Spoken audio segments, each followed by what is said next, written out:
Chapter 7. Shiver me timbers.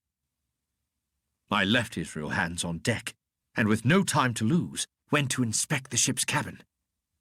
It was a scene of mass confusion. The pirates had ransacked the ship and opened every chest in search of the map. My mouth was parched and dry. I found some water and drank it, gulping and spluttering in the process. I also took some up on deck for Hans. "Mr. Hans," I said, "I'm taking possession of this ship. From now on, I am your captain." He looked at me sourly, but said nothing. I gave him a sip of water and set the cup to one side. Then I took down the Jolly Roger. "God save the king!" I shouted.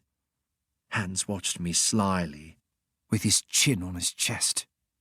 At last he spoke.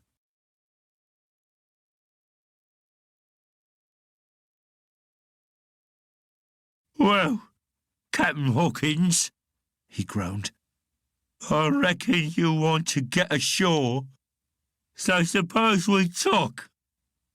This man," he said, nodding feebly at the body on the deck, "this man and me got the ship ready to sail back home.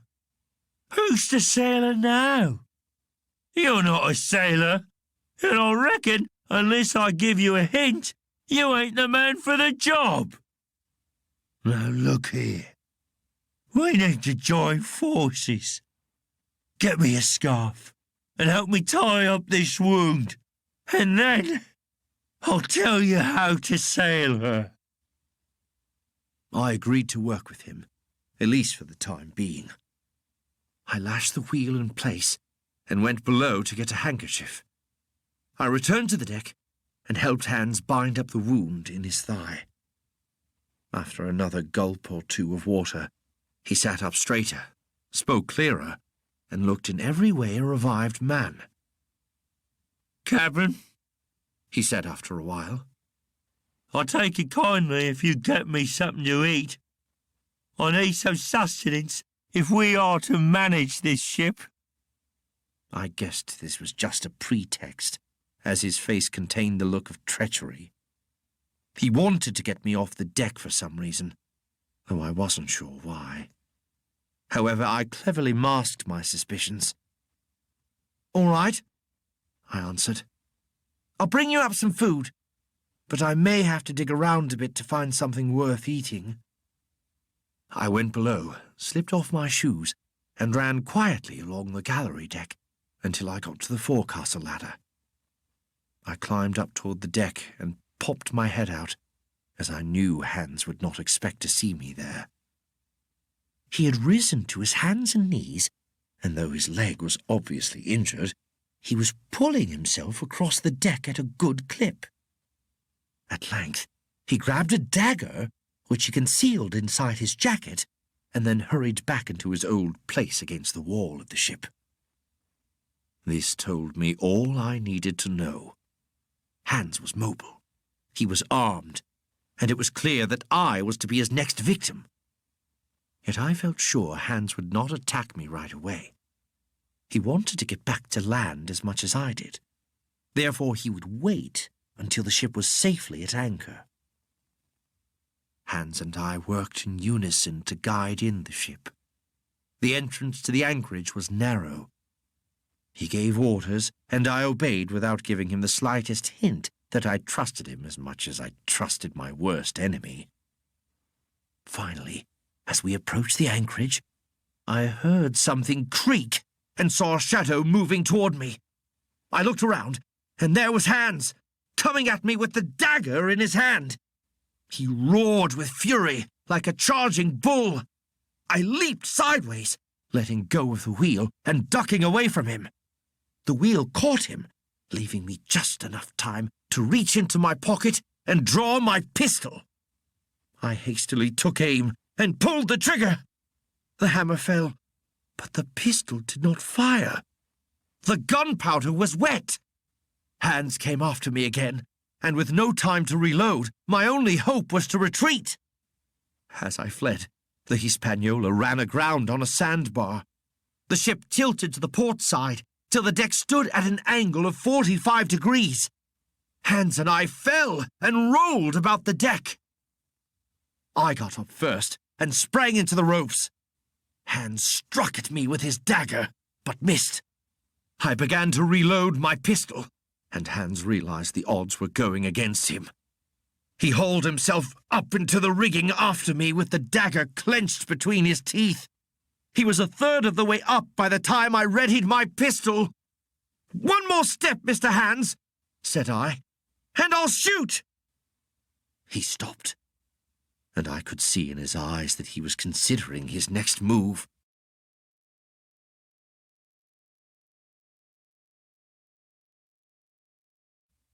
"Jim," he said, taking the dagger from his mouth. "I'd have had you if the ship hadn't run aground. I reckon I'll have to give up." As he spoke these words, he lurched forward. Then something sang through the air like an arrow. I felt a sharp pain and looked to my left. Hans had thrown the dagger, and it had pierced my left shoulder. Without thinking, I fired my pistol. With a choked cry, Hans plunged head first into the water. The ship was leaning hard to one side, and the mast stuck out over the water. I was afraid I might fall too. The wound on my arm burned like a hot iron, and I shuddered. Somehow, and I'm not sure how, I slowly let myself down on the deck. Then I went below and tied up my wound. The pain was terrible, and it bled freely, but it was neither deep nor dangerous, and I found I could still use my arm. After righting the ship, I let myself drop softly overboard into the cool, salty water. I waded ashore just as the sun went down. I made my way back to the stockade. It was dark, and I was able to climb over the fence without being detected. Not a soul stirred. As I made my way into the log house, I heard the sound of snoring. I wondered to myself how my friends were taking such a great risk sleeping when they should be standing watch. What if Silver and the pirates launched an attack? Suddenly, my foot struck something. It was a man's leg. The owner of the leg groaned. Then a shrill voice broke forth in the darkness. "Pieces of eight! Pieces of eight!" Ah! It was Silver's parrot, Captain Flint. I turned to run, but as soon as I did, I collided with another man who grabbed me and held me tight. Soon the red glare of a torch lit up the interior of the log house. I saw Silver's face. First he squinted at me, and then he smiled. "Well, shiver me timbers," he said. "It's Jim Hawkins. Welcome, lad." Even though his greeting was deceptively friendly, Silver had his men tie me up. I counted that he had 5 men left, but one of them was ghostly pale, with a blood-stained bandage round his head, so I figured he would not be able to put up much of a fight. I could not imagine how these 6 buccaneers could have driven my friends out of the stockade. Silver lit a pipe and patted me on the back. "I knew you were smart, Hawkins," he said. "You're a lad of spirit, too. I've always said you should get a share of the treasure yourself. And now, I'm afraid you've got no choice but to side with us. Captain Smollett won't have you back, and even the doctor has turned against you. Ungrateful scamp. That's what he called you. No, you can't go back to your own lot now, for they won't have you. You'll have to join with Captain Silver." From this exchange, I learned that my friends were still alive. As for what Silver said about my friends being angry with me, I confess I partly believed him. "Well," I said, If you are forcing me to choose sides, I have a right to know why you're here and where my friends are. Well, Mr. Hawkins, Silver began. yesterday morning, Dr. Livesey came to see us with a flag of truce. Silver, says he, you've been sold out. The ship's gone. Well, that was news to us. Anyway, none of us had been keeping an eye on the ship. We looked out, and by thunder, he was right. It was gone. Well, says the doctor, let's bargain. We bargained, him and I, and here we are. We've got the log house, supplies, some firewood, and a landing boat. As for them, they've gone, and I don't know to where. Jim, he went on, in case you're thinking that maybe you was included in the deal I made with the doctor, well, think again.